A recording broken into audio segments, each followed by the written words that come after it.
기름 냄새 나니까 저리 치우세요. 며느리 말만 듣고 명절에 정성껏 준비한 음식을 쓰레기 취급당한 어머니. 이제 저희끼리 살고 싶습니다라며 37년 동안 온갖 고생을 하며 키운 아들에게 배신당했습니다. 하지만 그들은 몰랐습니다. 그 평범해 보이던 어머니가 80억 원 상당의 땅을 숨겨두고 있었다는 사실을요. 과연 배은망덕한 아들과 며느리의 운명은 어떻게 될까요? 시청 전에 구독과 좋아요 꼭 부탁드립니다. 영상 제작에 큰 힘이 됩니다.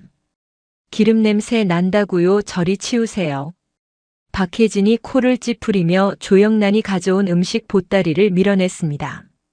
새벽 4시부터 일어나 갈비를 재우고 잡채를 볶고 전을 부친 정성이 한순간에 무너져 내렸죠. 영란의 손끝이 부들부들 떨렸습니다. 37년을 키운 아들 최태우가 거실에서 일어나 다가왔어요. 어머니 죄송합니다. 태우가 고개를 숙였지만 그의 눈빛은 차가웠죠. 혜진이가 말한 게 맞아요. 이제 저희끼리 살고 싶습니다. 뭐라고? 영란이 믿을 수 없다는 표정으로 아들을 바라봤어요.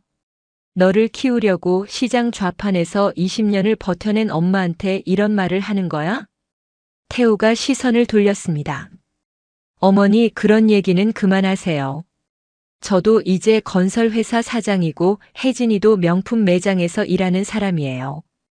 우리 수준에 맞게 살고 싶다고요. 혜진이 팔짱을 끼며 거들었어요. 어머님도 이해해 주세요. 요즘 시대에 시어머니랑 같이 사는 집이 어디 있어요? 저희도 체면이 있잖아요. 영란의 가슴이 쿵쿵 뛰었습니다. 체면이라고? 너희들 체면을 위해서 나를 버리겠다는 거야? 시장에서 하루 종일 서서 번 돈으로 너를 대학까지 보낸 엄마를 말이야? 태우가 짜증스럽다는 듯 한숨을 쉬었죠. 어머니, 그런 식으로 말씀하시니까 더 곤란해요. 저희가 효도 안 하겠다는 게 아니에요. 그냥 따로 살면서 가끔 안부 묻고 지내자고요. 가끔 안부를 묻고. 영란이 허탈하게 웃었어요. 그럼 설날에도 오지 말라는 거야?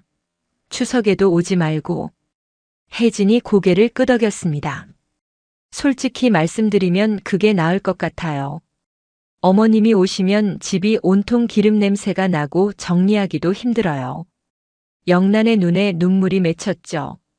너희들이 좋아한다고 새벽부터 일어나서 만든 음식이 그렇게 더러우니? 내가 그렇게 창피하고 부끄러운 엄마니? 영란은 지난 3일 동안 얼마나 정성을 들였는지 생각해 봤습니다.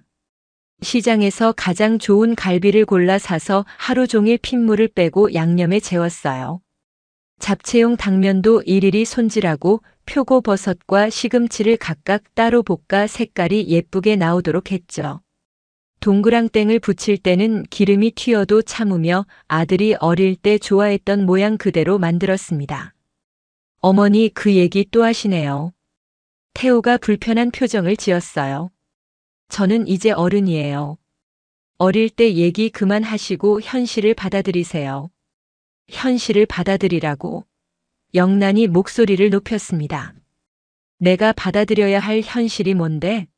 37년 동안 너 하나만 바라보고 살아온 엄마를 버리는 게 현실이야? 혜진이 소파에 앉으며 차갑게 말했어요. 어머님, 요즘은 그런 시대가 아니에요. 각자 독립된 생활을 해야죠. 계속 자식에게만 의존하시면 안 되잖아요. 의존이라고? 영란의 얼굴이 붉어졌습니다. 내가 언제 너희한테 의존했니? 매달 용돈 드리고 명절 때마다 선물 사다 주는 게 의존이야? 태우가 문 쪽으로 가서 문을 열었어요. 어머니, 오늘은 그냥 가세요. 나중에 전화 드릴게요. 영란이 마지막으로 한 번 더 시도해 봤습니다. 태우야, 엄마가 뭘 잘못했니? 말해봐. 고칠 수 있는 거면 고칠게. 혜진이 뒤에서 팔꿈치로 태우를 찔렀어요. 태우가 한숨을 쉬며 대답했습니다. 어머니가 잘못한 건 없어요. 그냥 우리가 원하는 생활 방식이 달라서 그래요. 달라서? 영란이 믿을 수 없다는 표정을 지었죠. 37년 동안 같이 살면서 지금 와서 달라서라고. 태우가 시계를 보며 재촉했어요. 어머니 시간도 늦었고 오늘은 정말 가세요. 혜진이도 피곤해해요. 영란이 떨리는 손으로 보따리를 들어 올렸습니다. 30년 전 젊은 아들이 엄마 음식이 세상에서 제일 맛있다고 했던 그 아이는 어디 갔을까요? 10살 때 감기에 걸려 열이 펄펄 끓을 때 죽을 끓여주며 밤새 간병했던 기억이 떠올랐어요. 그때 태우는 엄마 손을 꼭 잡고 말했었죠. 엄마 나 커서 엄마한테 진짜 잘할게요. 엄마가 제일 좋아요. 그 아이가 지금은 엄마를 집에서 쫓아내고 있었습니다. 혜진이 뒤에서 중얼거렸어요. 빨리 가세요. 음식 냄새가 계속 나잖아요. 영란이 현관문을 나서는 순간 문이 쾅 닫혔습니다. 그 바람에 보따리가 바닥에 떨어져 갈비찜과 잡채가 복도에 흩어졌어요. 정성껏 만든 음식들이 차가운 바닥에 뒹굴었죠. 8살 손자 최준석이가 베란다 창문 너머로 보였습니다. 할머니, 할머니. 준석이가 유리창을 두드리며 불렀어요. 하지만 혜진이가 급히 달려가 준석이의 입을 막았습니다. 조용히 해 텔레비전 봐. 영란이 무릎을 꿇고 바닥에 흩어진 음식을 주워 담았어요. 갈비 하나하나가 마치 부서진 마음 조각 같았죠. 새벽부터 정성껏 끓인 육수가 차가운 복도 바닥에 흘러내렸습니다. 이웃집 문이 살짝 열리며 누군가 고개를 내밀었지만 영란의 처참한 모습을 보고는 다시 문을 닫았어요. 어떻게 이럴 수가 있지? 영란이 속으로 중얼거렸습니다. 37년 동안 내가 뭘 위해 살았던 거야? 아들이 대학교에 들어갈 때까지만 해도 태우는 다른 사람이었어요. 어머니 고생 많으셨어요 라며 안아주기도 했고 친구들 앞에서 우리 엄마가 제일 대단하다고 자랑하기도 했죠. 그런데 언제부터인가 태우가 변하기 시작했습니다. 취업을 하고 혜진이를 만나면서부터였어요. 혜진이를 처음 만났을 때 영란은 기뻤습니다. 예쁘고 똑똑한 며느리를 얻게 되어서 감사했죠. 하지만 혜진이는 처음부터 영란을 못마땅해 했어요. 시어머니와 한 집에서 사는 것도 싫어했고 영란이 만든 음식도 별로라며 잘 먹지 않았습니다. 그래도 영란은 참았어요. 신세대 며느리니까 적응할 시간이 필요하다고 생각했죠. 하지만 시간이 갈수록 혜진이의 태도는 더 차가워졌고 태우도 아내 편만 들었습니다. 보따리를 다시 묶으며 영란은 지난 몇 년을 되돌아봤어요. 태우가 건설업체를 차릴 때도 영란이 전 재산을 털어서 도와줬죠. 5천만 원이라는 큰 돈이었지만 아들을 위해서라면 아깝지 않았습니다. 그런데 이제 와서 이런 대우를 받다니요. 복도에서 일어나며 영란의 다리가 후들거렸어요. 나이가 들어서인지 오래 쪼그리고 앉아있던 무릎이 아팠습니다. 37년 전 갓난아기였던 태우를 품에 안고 이 아이만큼은 잘 키워야겠다고 다짐했던 그날이 떠올랐어요. 남편이 교통사고로 세상을 떠난 후 혼자서 아이를 키우며 하루도 쉬지 않고 시장에서 장사를 했습니다. 태우가 학교에서 친구들과 다툰 날이면 밤새 달래주고 대학 등록금이 부족하면 빚을 내서라도 마련해줬죠. 태우가 아플 때는 병원에서 밤새 간병하며 제발 낫게 해달라고 기도했어요. 하지만 지금 그 모든 희생과 사랑이 현관문 앞 차가운 바닥에 흩어진 음식처럼 아무것도 아닌 게 되어버렸습니다. 영란이 마지막 갈비 조각을 주워 담으며 속으로 다짐했어요. 이제 정말 끝이구나. 내 아들은 이미 죽었어. 보따리를 들고 엘리베이터를 기다리는 영란의 뒷모습이 을씨년스럽게 휘청거렸습니다. 37년간 쌓아온 모든 추억과 사랑이 하루아침에 무너진 순간이었어요. 문 안에서는 혜진이의 웃음소리가 들려왔죠. 이제 우리끼리 편하게 살 수 있겠네요. 어머님 없으니까 진짜 속이 시원해요. 태우도 안도감 섞인 목소리로 대답했습니다. 그래, 이제 우리 마음대로 살 수 있겠네. 어머니 눈치 안 보고 말이야. 영란이 엘리베이터 안에서 그 말을 들었어요. 가슴이 찢어지는 것 같았죠. 37년 동안 눈치를 봐가며 살았던 건 바로 자신이었는데 말입니다. 아들이 싫어할까봐 조심조심 행동했고 며느리 비위를 맞추려고 애썼어요.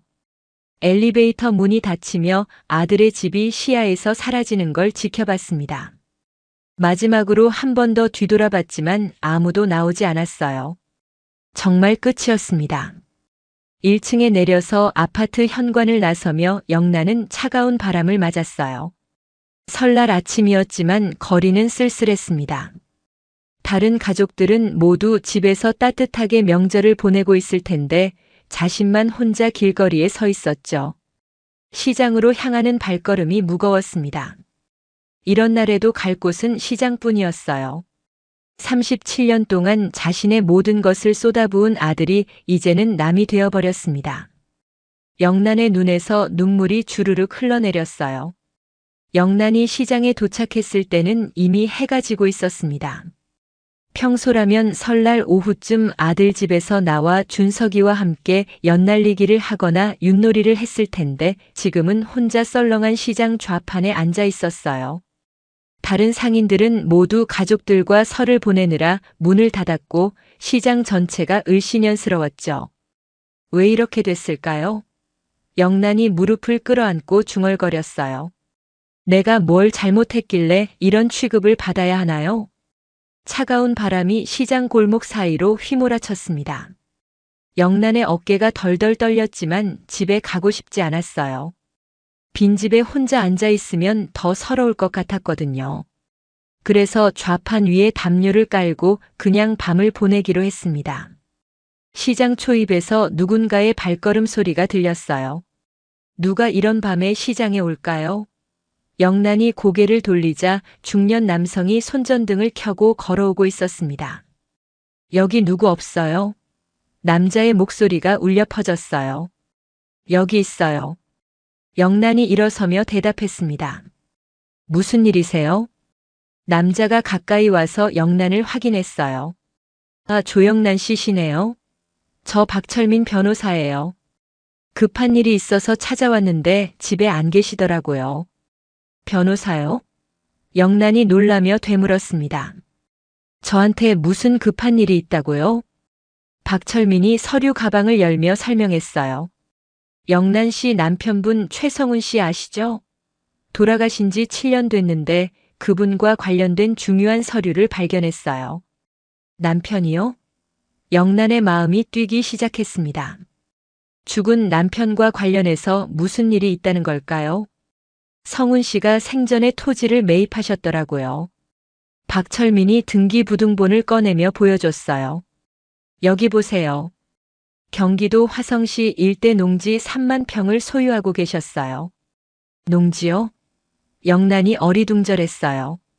남편이 농사를 지을 사람도 아니었는데 왜 농지를 샀을까요? 그것도 3만 평이나 말이에요. 그때는 평당 1,000원도 안 하는 헐값이었어요. 박철민이 지도를 펼치며 설명했습니다. 하지만 지금은 상황이 완전히 달라졌어요. 이 일대가 신도시 개발구역으로 지정됐거든요. 신도시요? 영란의 눈이 커졌어요. 그럼 땅값이 많이 올랐다는 뜻인가요? 많이 오른 정도가 아니에요. 박철민이 계산기를 꺼내며 말했어요. 현재 시가로 평가하면 대략 80억 원 정도 됩니다. 80억 원? 영란이 주저앉을 뻔했어요. 내가 80억 원짜리 땅을 가지고 있다고요? 그런데 왜 지금까지 몰랐던 거예요? 성훈 씨가 비밀로 해두셨나 봐요. 박철민이 서류를 정리하며 말했습니다. 아마 가족에게 부담을 주지 않으려고 했던 것 같아요. 개발 소식을 듣고 서류를 찾다가 발견하게 됐거든요. 영란의 머릿속이 하얗게 변했습니다. 80억 원이라니요. 시장에서 하루 종일 일해도 10만 원 벌기 힘든 자신이 80억 원의 땅 주인이라니 믿어지지 않았어요. 정말 제 소유가 맞나요? 영란이 떨리는 목소리로 물었어요. 내 등기부등본에 조영란 씨 명의로 되어 있어요. 박철민이 확인시켜줬습니다. 남편분이 돌아가시면서 상속받으신 거예요. 영란이 서류를 들여다봤어요. 정말 자신의 이름이 적혀 있었습니다. 하지만 아직도 믿어지지 않았어요. 이런 일이 현실에서 일어날 수 있나요? 그런데 왜 지금까지 세금 고지서나 통지서가 안 왔을까요? 영란이 의문스러워했어요. 농지라서 세금이 거의 없었거든요. 박철민이 설명했습니다. 하지만 이제 개발되면 상황이 달라져요. 빨리 처분하시거나 개발 수익을 노리셔야 할 것 같은데요. 처분이요? 영란이 고민에 빠졌어요. 80억 원이나 되는 돈을 어떻게 써야 할지 감이 안 잡혔습니다. 박철민이 명함을 건네며 말했어요. 일단 생각해 보세요. 제가 모든 절차를 도와드릴 수 있어요. 연락 주시면 언제든지 상담해 드릴게요. 변호사가 떠난 후 영란은 혼자 시장에 앉아 등기부등본을 계속 들여다봤어요. 조영란. 분명히 자신의 이름이었습니다. 그리고 토지 면적과 위치도 명확하게 나와 있었어요. 80억 원. 영란이 중얼거렸어요. 정말 내가 그런 돈의 주인이라고요? 갑자기 오늘 낮에 있었던 일이 떠올랐습니다. 며느리 혜진이 격이 다르다고 했던 그 말, 아들 태호가 수준에 맞게 살고 싶다고 했던 그 말들이 귓가에 맴돌았어요. 수준이라고 했지? 영란이 쓴웃음을 지었어요. 80억 원 가진 사람이 수준이 낮다고요? 하지만 곧 마음이 복잡해졌습니다. 돈이 있다고 해서 오늘의 상처가 치유되는 건 아니었어요. 아들이 자신을 버린 사실은 변하지 않으니까요. 그래도 이제 선택권이 생겼어요. 영란이 서류를 가슴에 품으며 일어났습니다. 더 이상 누구에게도 무시당하지 않아도 되는 힘이 생겼다는 걸 느꼈어요. 집으로 돌아가는 길에 영란은 계속 생각했습니다. 이 돈을 어떻게 써야 할까요? 아들에게 주면 될까요? 아니면 손자 준석이 교육비로 써야 할까요? 하지만 오늘 겪은 일을 생각하니 그럴 마음이 생기지 않았어요. 자신을 그렇게 무시한 사람들에게 왜 호의를 베풀어야 하나요? 집에 도착해서 영란은 남편의 유품이 들어있는 상자를 꺼냈어요. 7년 동안 한 번도 열어보지 않았던 상자였죠. 그 안에서 낡은 편지 한 통을 발견했습니다. 사랑하는 영란에게. 남편 성운의 손글씨였어요. 내가 이 편지를 쓰는 건 혹시 내가 먼저 세상을 떠날지도 모르기 때문이야. 화성에 있는 땅 얘기는 아직 하지 않았는데 언젠가는 큰 도움이 될 거야. 너와 태호를 위해서 마련해 둔 거니까 잘 활용하길 바라. 남편의 마지막 편지를 읽으며 영란의 눈에 눈물이 흘렀어요. 죽어서도 가족을 걱정했던 남편의 마음이 느껴졌습니다. 고마워요, 여보. 영란이 편지를 가슴에 품으며 중얼거렸어요. 이제 뭘 해야 할지 알 것 같아요. 다음 날 아침 영란은 박철민 변호사 사무실을 찾았습니다. 밤새 생각한 끝에 중요한 결정을 내렸어요. 80억 원이라는 큰 돈을 어떻게 활용할지 계획이 선 거죠. 변호사님, 저 결정했어요. 영란이 사무실 문을 열며 말했습니다. 땅을 처분하고 싶어요. 박철민이 놀란 표정으로 영란을 맞았어요. 이렇게 빨리 결정하실 줄 몰랐는데요. 처분해서 뭘 하실 생각이세요? 기부하려고요. 영란의 대답에 박철민이 더욱 놀랐습니다. 80억 원을 기부한다고요? 내 전액은 아니고 대부분을 기부할 생각이에요. 영란이 차분하게 설명했습니다. 어제 밤에 많이 생각해봤는데 이 돈으로 복수를 하고 싶어요. 복수요? 박철민이 의아해했어요. 기부가 어떻게 복수가 되나요? 영란이 깊은 숨을 쉬며 말했습니다. 제 아들이 저를 버린 이유가 돈 때문이에요. 가난한 엄마가 창피하다는 거죠. 그럼 그 돈을 다른 사람들을 위해 쓰는 게 가장 큰 복수 아니겠어요? 박철민이 고개를 끄덕였어요. 흥미로운 관점이네요. 그런데 정말 후회 안 하실 건가요? 80억 원은 정말 큰 돈이에요. 후회할 게 뭐 있어요? 영란이 단호하게 말했습니다. 어차피 어제까지는 없던 돈이에요. 평생 모르고 살아도 아무 문제 없었던 돈을 가지고 있는다고 해서 제 인생이 달라지나요? 변호사가 메모를 하며 물었어요. 그럼 구체적으로 어떻게 진행하시겠어요? 먼저 토지 매각을 진행해 주세요. 영란이 차근차근 설명했습니다. 그리고 그 돈으로 사회복지재단을 만들고 싶어요. 이름은 희망의 집으로 하고요. 희망의 집이요? 박철민이 적어가며 물었어요. 어떤 사업을 하시려고요? 가난한 노인분들을 위한 무료 급식소랑 쉼터를 만들고 싶어요. 영란의 목소리에 힘이 실렸습니다. 저처럼 자식들한테 버림받은 노인분들이 의지할 곳 말이에요. 좋은 취지네요. 박철민이 감탄했어요. 그런데 전액을 다 쓰시면 본인은 어떻게 사실 건가요? 10억 정도는 남겨둘 생각이에요. 영란이 미소 지으며 말했습니다. 그 정도면 제가 남은 인생 살기에는 충분하죠. 박철민이 계산기를 두드리며 말했어요. 그럼 70억 원을 기부하시겠다는 건가요? 정말 대단한 결심이세요. 네, 그리고 한 가지 더 부탁이 있어요. 영란이 진지한 표정으로 말했습니다. 기부 확정 통지서를 제 아들 집으로 보내주세요. 아들 집으로요? 박철민이 고개를 갸웃했어요. 왜 그러시는지 물어봐도 될까요? 아들이 알아야죠. 영란이 차갑게 웃었어요. 자기가 버린 엄마가 어떤 사람이었는지 말이에요. 박철민이 이해했다는 듯 끄덕였어요. 아, 그런 의미군요. 알겠습니다. 진행해 드릴게요. 며칠 후 모든 서류 작업이 완료됐습니다. 영란의 토지는 개발업체에 80억 원에 매각됐고 그중 70억 원이 희망의 집 재단으로 기부됐어요. 나머지 10억 원은 영란의 개인 계좌로 입금됐습니다. 이제 끝났어요. 박철민이 최종 서류를 건네며 말했습니다. 기부 확정 통지서도 아들분 주소로 발송했고요. 고마워요, 변호사님. 영란이 서류를 받으며 안도의 한숨을 쉬었어요. 이제 정말 새로운 인생이 시작되는 것 같아요. 박철민이 궁금하다는 듯 물었어요. 앞으로 어떻게 지내실 계획이에요? 시골로 내려갈 생각이에요. 영란이 창밖을 바라보며 말했습니다. 서울에는 더 이상 미련이 없어요. 조용한 곳에서 남은 인생을 보내고 싶어요. 좋은 선택인 것 같아요. 박철민이 응원했습니다.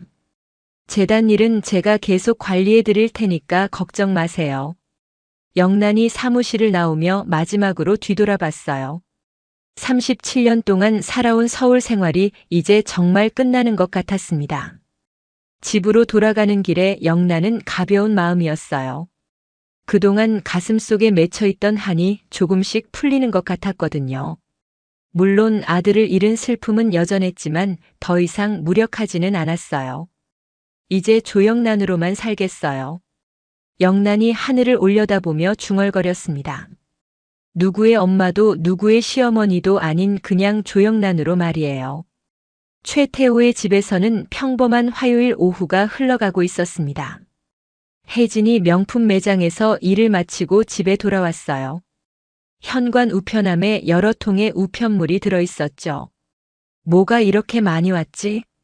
혜진이 우편물들을 뒤적거리며 중얼거렸어요.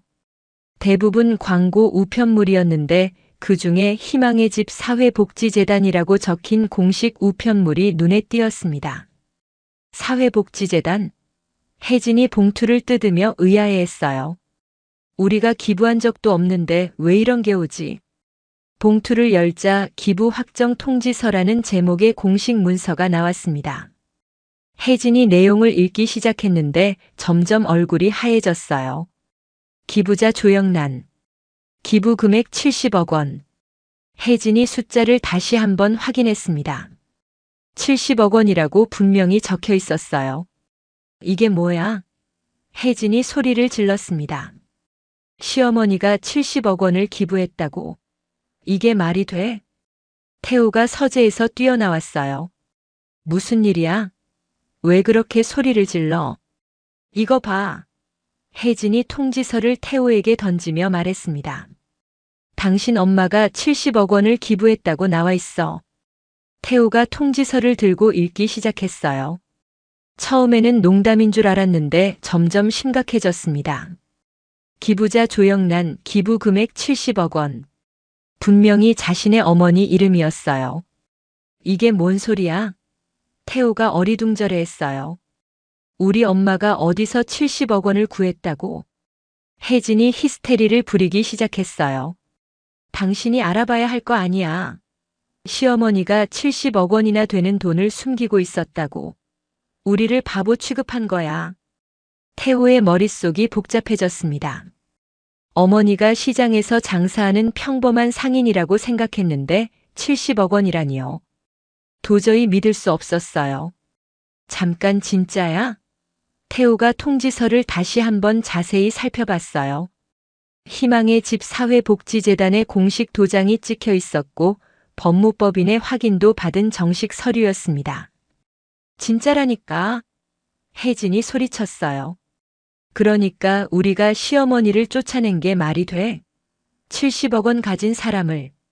태호가 주저앉았습니다. 설날에 어머니를 그렇게 대했던 자신의 모습이 떠올랐어요. 기름 냄새 난다고 음식을 거부했던 혜진의 모습도 생생했죠. 그럼 엄마가 왜 그동안 숨기고 계셨을까? 태호가 중얼거렸어요. 숨겼다고. 혜진이 더욱 화를 냈습니다. 우리를 시험한 거야. 우리가 돈 때문에 잘해주는 건지 진짜로 좋아하는 건지 시험해 본 거라고.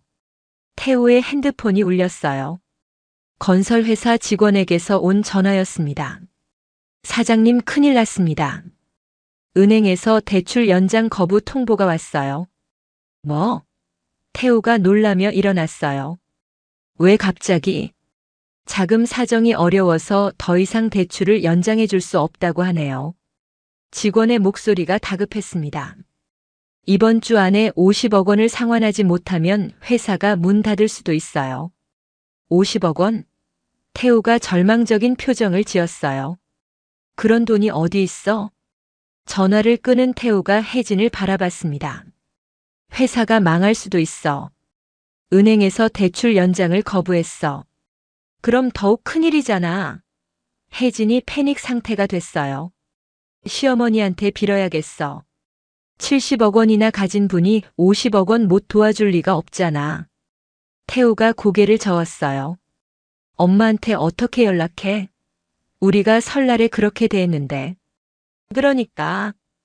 혜진이 태호를 원망스럽게 쳐다봤어요. 당신이 잘못 판단한 거야. 나는 처음부터 시어머니가 뭔가 숨기고 있다고 생각했다고. 거짓말하지 마. 태호가 반박했어요. 너도 엄마를 무시했잖아. 격이 다르다고 했으면서. 혜진과 태호가 서로 원망하며 다투기 시작했어요. 평소에는 잘 지내던 부부가 이 일로 인해 갈등이 깊어졌습니다. 그럼 지금 어떻게 할 건데? 혜진이 울먹이며 물었어요. 회사가 망하면 우리는 어떻게 살아? 태호도 막막했어요. 어머니와 연락이 끊긴 상황에서 도움을 요청할 방법이 없었습니다. 설날 이후로 어머니는 전화도 받지 않으셨거든요. 일단 엄마를 찾아보자. 태호가 결심을 굳혔어요. 어디 계신지 알아내서 사과하고 도움을 청해야겠어. 그런데 어디서 찾아? 혜진이 물었어요. 시장부터 가보자. 태호가 차 열쇠를 집으며 말했습니다. 엄마 좌판에 계실 수도 있어. 부부가 급히 시장으로 향했지만 영란의 좌판은 비어 있었어요. 다른 상인들에게 물어봐도 며칠 전부터 보지 못했다는 대답뿐이었습니다. 집에도 안 계시고 시장에도 안 계시면 도대체 어디 가신 거야? 태호가 절망적으로 중얼거렸어요. 이때 태호의 핸드폰에 또 다른 전화가 걸려왔습니다. 은행 담당자였어요. 태호 씨 이번 주 금요일까지 대출금을 상환하지 못하면 담보로 잡힌 회사와 자택을 경매에 넘길 수밖에 없습니다. 경매요? 태호의 얼굴이 새파랗게 됐어요. 집까지 뺏긴다고요? 그렇습니다. 은행 직원이 차갑게 말했습니다. 더 이상 연장은 불가능해요. 전화를 끊은 태호가 주저앉았어요. 회사뿐만 아니라 살고 있는 집까지 잃게 생겼습니다. 이제 정말 큰일 났어. 태호가 절망적으로 말했습니다. 혜진도 상황의 심각성을 깨달았어요. 당신 때문에 이렇게 됐어. 시어머니를 제대로 모셨으면 이런 일이 없었을 텐데. 나 때문이라고. 태호가 화를 냈어요. 너도 함께 그랬잖아. 부부의 다툼은 더욱 격해졌고 평소에 화목했던 모습은 온데간데 없이 사라졌습니다. 70억 원이라는 충격적인 진실 앞에서 그들의 관계도 흔들리기 시작했어요. 태호와 혜진이 영란을 찾아 헤맨 지 일주일이 지났습니다. 서울 시내 곳곳을 다니며 수소문했지만 어머니의 행방은 묘연했어요. 그러던 중 시장의 한 상인에게서 중요한 정보를 얻었습니다. 영란이가 전라도로 내려갔다더라. 나이든 상인이 말했어요. 두륜산 근처 절에 가서 지낸다고 했던 것 같은데. 두륜산이요? 태호가 반가워하며 물었어요. 어느 절인지 아세요? 철쇠사라고 했나? 상인이 기억을 더듬으며 말했습니다. 거기서 불공을 드린다고 하더라고. 태호와 혜진이 급히 전라도로 향했습니다. 5시간을 달려 두륜산 근처에 도착했을 때는 이미 해가 지고 있었어요. 철쇠사가 어디죠? 태호가 지역 주민에게 물었습니다. 산 위쪽으로 올라가면 있어요. 주민이 길을 가리키며 말했습니다. 하지만 차로는 못 올라가고 걸어서 1시간은 가야 해요. 1시간이요? 혜진이 짜증을 냈어요. 이런 깊은 산골에 왜 들어가신 거야? 그래도 가야죠. 태호가 결심을 굳히며 말했습니다. 엄마를 찾아야 해. 부부가 가파른 산길을 올라가기 시작했어요. 혜진은 하이힐을 신고 왔다가 중간에 신발이 부러져서 맨발로 걸어야 했습니다. 이게 다 당신 때문이야. 혜진이 투덜거렸어요. 왜 하필 이런 깊은 산에 계시는 거야? 그만 투덜거리고 빨리 와. 태호도 지쳐 있었지만 어머니를 만나야 한다는 일념으로 계속 걸었어요. 1시간 반을 올라가서야 철쇠사에 도착할 수 있었습니다. 작은 암자였는데 몇 명의 스님들이 거주하고 있었어요. 실례합니다. 태호가 스님에게 다가가며 말했습니다. 조영란이라는 분이 여기 계시나요? 조영란 보살님 말씀이시군요. 스님이 고개를 끄덕였어요. 계시긴 하신데 누구신지요? 저는 아들 최태호입니다. 태호가 간절하게 말했습니다. 어머니를 만나뵐 수 있을까요? 스님이 난감한 표정을 지었어요. 그런데 영란 보살님이 아무도 만나지 않겠다고 하셨는데요. 특히 가족은 절대 안 된다고요. 제발 한 번만 만나게 해주세요. 혜진이 스님에게 절을 하며 애원했어요. 중요한 일이 있어서 왔거든요. 스님이 한참을 고민하다가 말했어요. 직접 만나는 건 안 되지만 전화로는 통화할 수 있을 것 같네요. 잠깐 기다리세요. 스님이 암자 안으로 들어갔다가 휴대전화를 들고 나왔어요. 영란 보살님 아드님이 찾아오셨는데 통화 한번 하시겠어요? 전화 너머로 영란의 목소리가 들렸습니다. 뭐하러 왔어요? 엄마.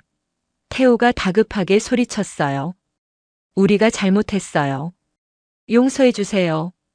용서요? 영란의 목소리가 차가웠습니다. 설날에 나를 쫓아낸 것도 잊었나요?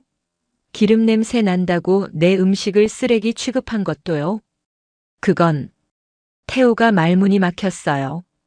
변명할 여지가 없었습니다.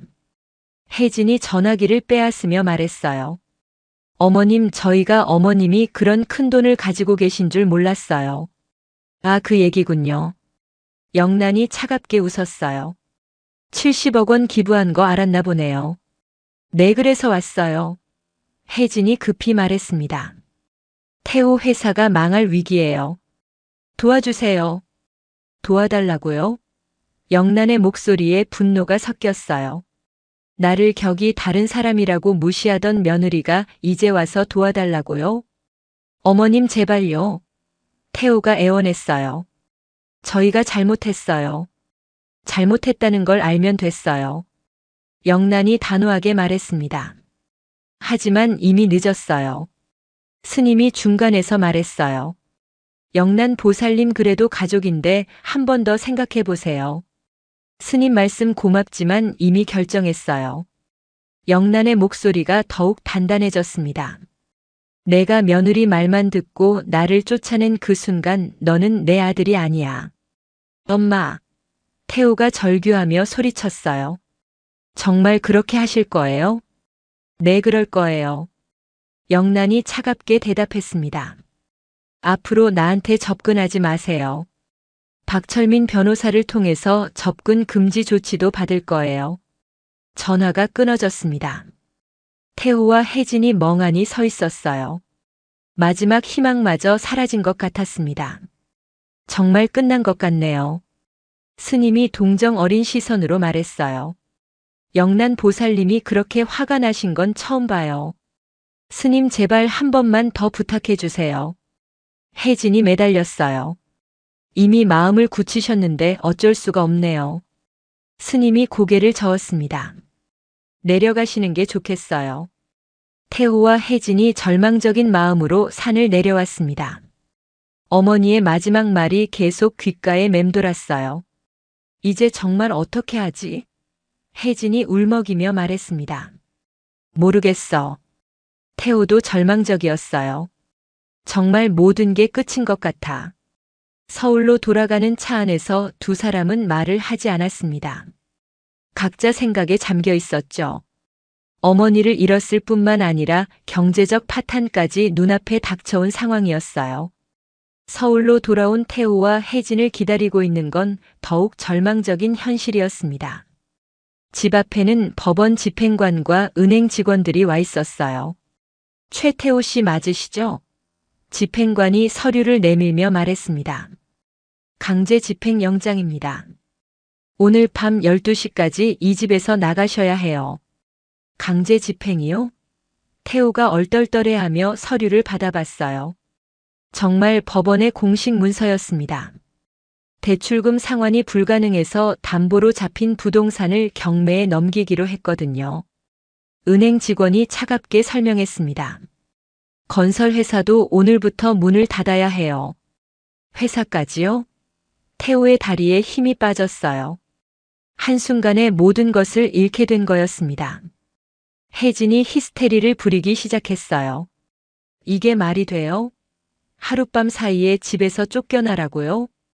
법적 절차를 다 거친 일이에요. 집행관이 매정하게 말했습니다. 더 이상 연장은 불가능해요. 그럼 우리는 어디서 살아요?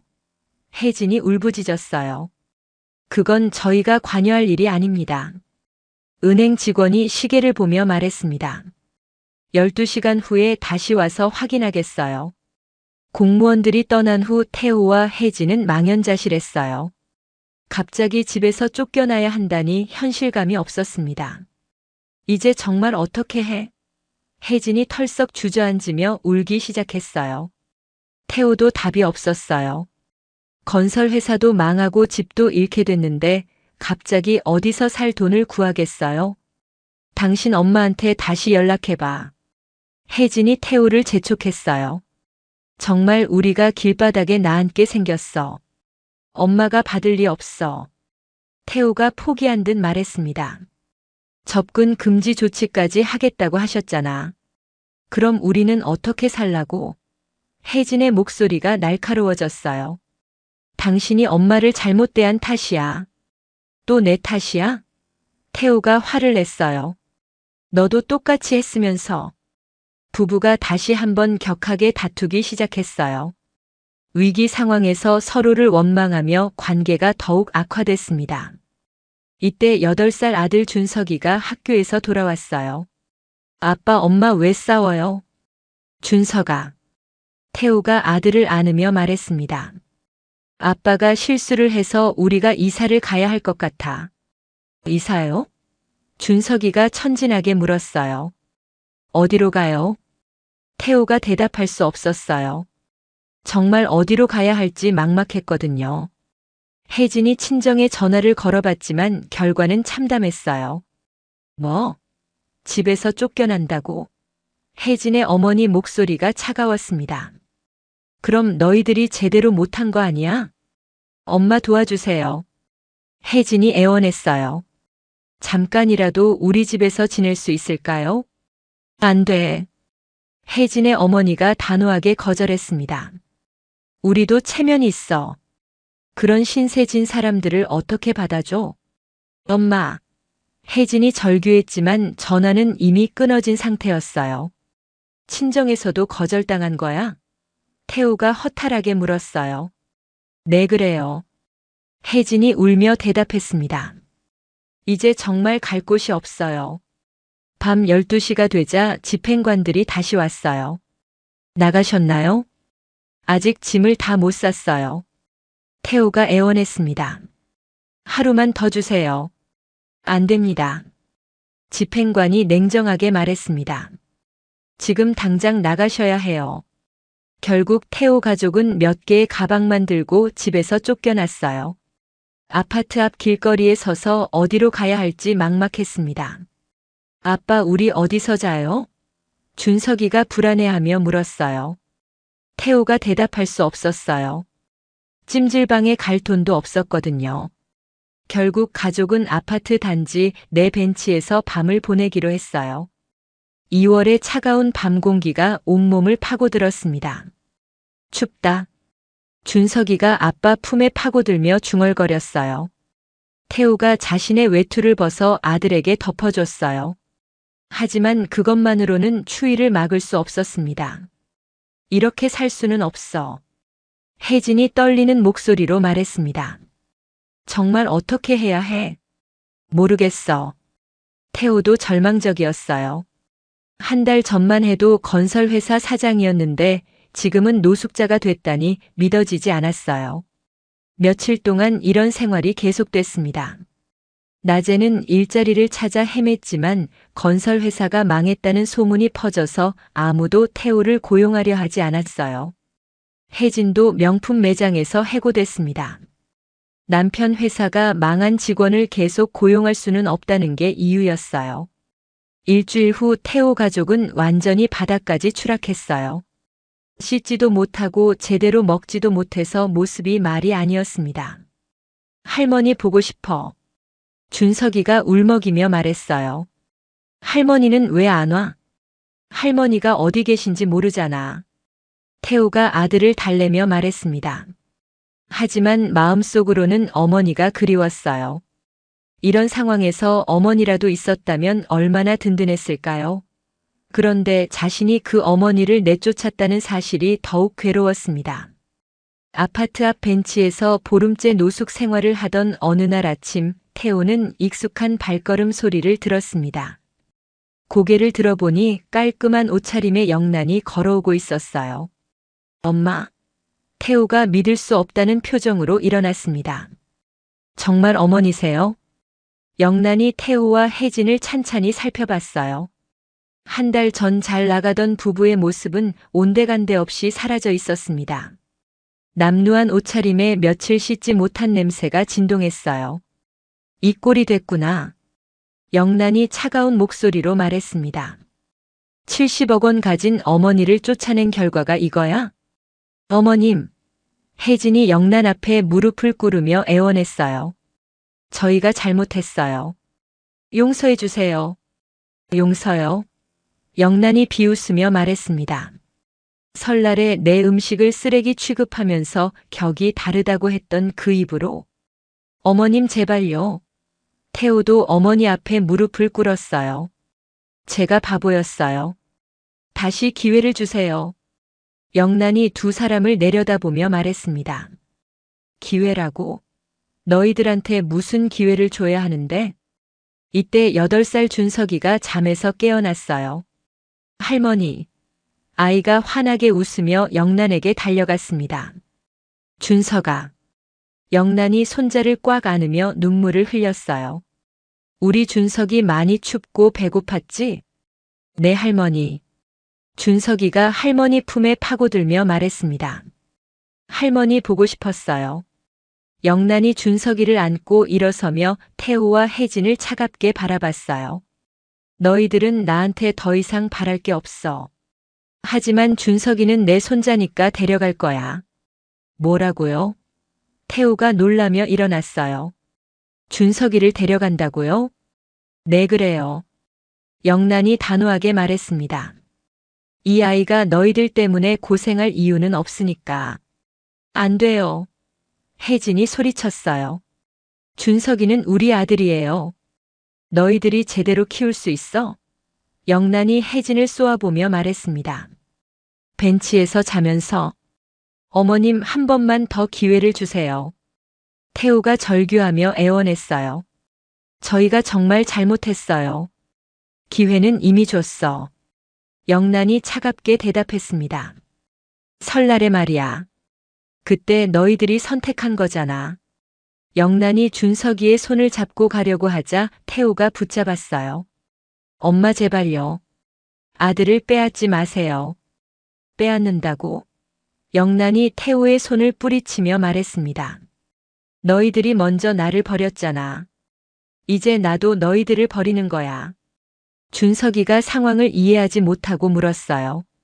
할머니, 아빠, 엄마는 안 가요? 준서가 할머니랑 둘이서만 가자. 영란이 손자를 달래며 말했습니다. 할머니가 맛있는 거 많이 해줄게. 저 정말 뼈저리게 후회하고 있어요. 혜진이 영란의 다리를 붙잡으며 울었어요. 한 번만 더 기회를 주세요. 후회한다고 다 되는 게 아니야. 영란이 혜진을 내려다보며 말했습니다. 진작에 그럴 것이지. 영란이 준석이와 함께 걸어가기 시작했어요. 태호와 혜진이 뒤쫓아가며 애원했지만 영란은 돌아보지 않았습니다. 엄마, 아빠. 준석이가 뒤돌아보며 불렀지만 영란이 아이의 시선을 다른 곳으로 돌렸어요. 준서가 저기 봐. 할머니가 새 옷 사줄 거야. 영란이 손자를 달래며 멀어져 갔습니다. 태호와 혜진이 벤치에 주저앉아 울었어요. 아들마저 잃게 된 절망감에 두 사람은 완전히 무너졌습니다. 이제 정말 끝이야. 태호가 고개를 떨구며 중얼거렸어요. 혜진도 더 이상 할 말이 없었어요. 모든 것을 잃고 나니 후회만 밀려왔지만 이미 늦었다는 걸 알았거든요. 한편 영란은 준석이와 함께 백화점으로 향했습니다. 손자에게 새 옷을 사주고 맛있는 음식을 먹이며 말했어요. 준서가 이제 할머니랑 새로운 곳에서 살자. 네, 할머니. 준석이가 환하게 웃으며 대답했어요. 영란이 손자를 보며 마음속으로 다짐했어요. 이 아이만큼은 제대로 키워야겠어. 진짜 가족이 무엇인지 가르쳐주면서 말이야. 6개월이 지난 후 영란과 준석이는 제주도의 작은 마을에서 새로운 생활을 시작했습니다. 바다가 보이는 예쁜 집에서 할머니와 손자가 행복하게 지내고 있었어요. 할머니 오늘 학교에서 그림 그리기 1등 했어요. 준석이가 상장을 들고 뛰어오며 자랑했습니다. 우와, 우리 준석이 정말 대단하다. 영란이 손자를 높이 들어올리며 칭찬했어요. 할머니가 축하 케이크 만들어줄게. 준석이가 할머니 품에 안기며 말했어요. 할머니가 세상에서 제일 좋아요. 영란의 마음이 따뜻해졌어요. 이런 진실한 사랑이 진짜 가족의 의미라는 걸 새삼 깨달았습니다. 저녁을 먹으며 준석이가 물었어요. 할머니, 아빠, 엄마는 언제 와요? 영란이 잠깐 침묵했다가 말했습니다. 준서가 아빠, 엄마는 지금 많이 바빠서 못 와. 대신 할머니가 더 많이 사랑해줄게. 네, 할머니. 준석이가 환하게 웃었어요. 할머니랑 있으면 더 재미있어요. 그날 밤 준석이가 잠든 후 영란은 편지 한 통을 받았어요. 희망의 집 재단에서 보낸 감사 편지였습니다. 영란이 편지를 읽으며 뿌듯한 미소를 지었어요. 자신의 선택이 옳았다는 확신이 들었습니다. 그래, 이게 진짜 보람있는 일이야. 영란이 중얼거렸어요. 돈을 혼자만 가지고 있는 것보다 훨씬 의미 있어. 며칠 후 준석이가 학교에서 돌아와 물었어요. 할머니, 우리 엄마 아빠 소식 들으셨어요? 영란이 잠시 망설였어요. 사실 박철민 변호사를 통해 태호와 혜진의 근황을 들었거든요. 두 사람은 지금 공장에서 막일을 하며 어렵게 살고 있다고 했어요. 아직 연락이 없구나. 영란이 손자를 안으며 말했습니다. 하지만 괜찮아. 우리 둘이서도 충분히 행복하잖아. 네, 할머니. 준석이가 환하게 웃으며 대답했어요. 할머니랑 있으니까 전혀 안 외로워요. 그날 저녁 영란은 바닷가를 산책하며 지난 일들을 되돌아봤어요. 37년 동안 키운 아들을 잃은 아픔은 여전했지만 이제는 원망보다 평화로운 마음이 더 컸습니다. 햇살이 바다 위에서 반짝이는 걸 보며 영란이 생각했어요. 진짜 가족은 혈연 관계가 아니라 서로를 진심으로 아끼는 마음에서 시작되는 거구나. 준석이가 뛰어와서 영란의 손을 잡았어요. 할머니, 저게 잡았어요. 아이고, 우리 준석이 대단하네. 영란이 손자를 보며 환하게 웃었습니다. 두 사람이 손을 잡고 집으로 돌아가는 뒷모습이 석양의 실루엣으로 비쳤어요. 작지만 따뜻한 가족의 모습이었습니다. 한편 서울에서는 태호와 혜진이 여전히 어려운 생활을 이어가고 있었어요. 공장 기숙사에서 생활하며 하루하루 버티고 있었죠. 우리가 정말 바보였어. 태호가 혜진에게 말했습니다. 엄마를 그렇게 대할 게 아니었어. 이제 와서 후회해도 소용없어. 혜진도 지쳐 있었어요. 준석이라도 잘 키워주시길 바랄 뿐이야. 두 사람은 각자 다른 공장에서 일하며 서로 얼굴 보기도 힘든 상황이었어요. 예전에 화목했던 부부 관계는 찾아볼 수 없었습니다. 제주도에서는 영란과 준석이의 행복한 일상이 계속됐어요. 아침마다 바다를 보며 산책을 하고 준석이가 학교에 간 사이에는 동네 할머니들과 함께 봉사활동을 했습니다. 영란 씨 덕분에 우리 마을이 더 따뜻해졌어요. 이웃 할머니가 고마워하며 말했어요. 아니에요. 영란이 겸손하게 대답했어요. 서로 도우며 사는 게 당연한 거죠. 어느 날 준석이가 할머니에게 편지를 썼어요. 할머니 고마워요. 할머니가 세상에서 제일 좋은 할머니예요. 할머니랑 살면서 정말 행복해요. 영란이 손자의 편지를 읽으며 눈시울이 뜨거워졌어요. 이런 순수한 사랑이야말로 진짜 가족의 의미였습니다. 준서가 할머니도 너 때문에 정말 행복해. 영란이 손자를 꽉 안으며 말했습니다. 다음 날 아침 준석이가 물었어요. 할머니, 우리 계속 여기서 살 거죠? 그럼 물론이지. 영란이 손자의 머리를 쓰다듬으며 말했습니다. 우리 둘이 함께라면 어디든 집이 될 수 있어.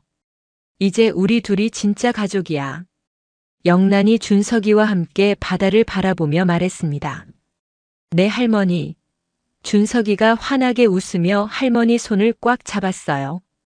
두 사람이 함께 웃는 모습에서 진정한 행복이 무엇인지 보였습니다.